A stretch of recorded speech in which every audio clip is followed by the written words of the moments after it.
விஜய் முதல்வர் ஆக போகிறாரு, சந்தோஷமாக இருக்குது. இந்த வாடகை வாய்கள்லாம் ரொம்ப கேவலப்பட்டு, அசிங்கப்பட்டு, துன்பப்பட்டு, துயரப்பட்டு முடிஞ்ச ஒரு விஷத்தை குடித்து சாப்பிட்டு இந்த மீடியா, அதாவது தொலைக்காட்சி மீடியாவும் பத்திரிகை மீடியாவும் அதில் பேசுகிறவங்களும் மக்கள் விரோத சக்தியாக செயல்பட்டுருக்காங்க. இந்த பத்திரிகையா தர்மம்ங்கிறது, ஜேர்னலிஸ்ட் தர்மம்ங்கிறது ஒன்றுமே கிடையாது. அது செத்து பல வருஷம் ஆயிடுச்சு. அதை மீட்டெடுக்கிறதுக்கு பெரிய போராட்டமே நடத்தணும். அவங்களுக்கு ஒழுங்காக அறிவுரை சொல்லணும்.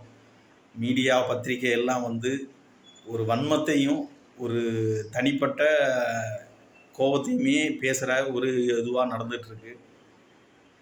கண்டிக்கு தகுந்தது. விஜய் தான் முதல்வர், அதில் எந்த மாற்று கருத்தும் கிடையாது. சரி, எப்படினாலும் முதல்வர் ஆனால் சரி, அதுக்கு தனித்தோ இல்லாட்டா கூட்டணியோ அது ரெண்டாவது விஷயம்.